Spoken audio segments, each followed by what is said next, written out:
Hi అండి, welcome back to my channel Kruthi's Kitchen. చాలా రోజుల తర్వాత నేను రెసిపీ వీడియో అనేది అప్లోడ్ చేస్తున్నానండి. ఈరోజు మన రెసిపీ వచ్చేసి రవ్వ కేక్ అండి. చాలా సింపుల్గానే చేసేసుకోవచ్చు, పెద్ద ప్రాసెస్ ఏం కాదు. దీనికోసం మనం ఒక బౌల్ని తీసుకొని అందులోకి 1 కప్పు సూజీ, అలానే అరకప్పు పంచదార, 1 కప్పు పాలను యాడ్ చేసుకొని బాగా మిక్స్ చేసుకోవాలండి. ఇలా మిక్స్ చేసుకున్న తర్వాత దీన్ని మనం ఒక 15 నుంచి 20 నిమిషాల పాటు పక్కన పెట్టుకోవాలి.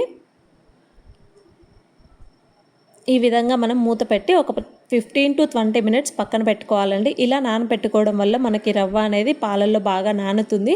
మనం మిక్సీ పట్టుకుంటే అది మనకి ఈజీగా బ్లెండ్ అవుతుందండి. చూడండి, ఇలా 15 నిమిషాల తర్వాత మూత తీసి ఒకసారి బాగా మిక్స్ చేసుకొని దీన్ని నేను మిక్సీ జార్లోకి యాడ్ చేసుకుంటున్నాను. ఇప్పుడు ఇందులోకి 1/2 కప్పు కస్టర్డ్ పౌడర్, అలానే 1/2 కప్పు మిల్క్ పౌడర్ని యాడ్ చేసుకోవాలి. ఇవి రెండు కూడా యాడ్ చేసుకున్న తర్వాత ఒకసారి బాగా బ్లెండ్ చేసుకోవాలండి.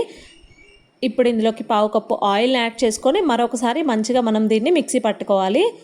ఇలా మిక్సీ పట్టుకున్న తర్వాత దీన్ని నేను ఒక బౌల్లోకి ట్రాన్స్ఫర్ చేసుకుంటున్నానండి. చూడండి, మనకి కన్సిస్టెన్సీ అనేది ఇలా ఉండాలి. ఒకవేళ మీకు కనుక థిక్గా అనిపిస్తే కొంచెం పాలను యాడ్ చేసుకొని కన్సిస్టెన్సీని అడ్జస్ట్ చేసుకోండి. ఇప్పుడు ఇందులోకి 1 టీ స్పూన్ బేకింగ్ పౌడర్, అలానే 1/2 teaspoon baking soda, 1 teaspoon వెనిగర్ని యాడ్ చేశానండి. ఆ బేకింగ్ సోడా, బేకింగ్ పౌడర్ అనేది యాక్టివేట్ అవ్వడం కోసం. ఇలా యాడ్ చేసుకున్న తర్వాత వీటన్నిటిని కూడా బాగా మిక్స్ చేసుకొని మనం కేక్ టిన్లోకి ట్రాన్స్ఫర్ చేసుకోవాలండి. బటర్ పేపర్తో నేను ఇక్కడ కేక్ టిన్ని గ్రీస్ చేసుకొని పెట్టుకున్నాను. మీరు మైదాతో అయినా డస్ట్ చేసుకొని యాడ్ చేసుకోండి. దీన్ని ఇప్పుడు ప్రీహీటెడ్ ఓవెన్లో 35 మినిట్స్ పాటు బేక్ చేసుకుంటున్నానండి. కడాయిలో కూడా ప్రీహీటెడ్ కడాయిలో 30 to 35 మినిట్స్ పాటు లో ఫ్లేమ్లో మనం దీన్ని బేక్ చేసుకోవాలండి. కేక్ అనేది బేక్ అయిన తర్వాత పూర్తిగా చల్లారిన తర్వాతే మనం డీమోల్డ్ చేసుకోవాలండి.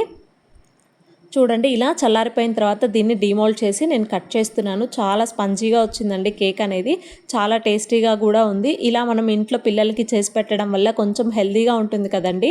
ఈ విధంగా మీరు కూడా ఒకసారి తప్పకుండా మీ పిల్లల కోసం ఇలా ట్రై చేసి మీకు ఎలా వచ్చిందో కామెంట్ సెక్షన్లో చెప్పండి. అలానే ఈ వీడియో కనుక మీకు నచ్చినట్లయితే ప్లీజ్ అండి లైక్ చేయండి. అలానే సబ్స్క్రైబ్ చేసుకొని నన్ను సపోర్ట్ చేయండి. ప్లీజ్ డూ సబ్స్క్రైబ్ అండి. మీరు వీడియోస్ని లైక్ చేయడం వల్ల వీడియోస్ అనేది ఇంకొంతమందికి రీచ్ అవుతాయండి. So please do like and subscribe అండి. Thank you for watching. See you in the next video.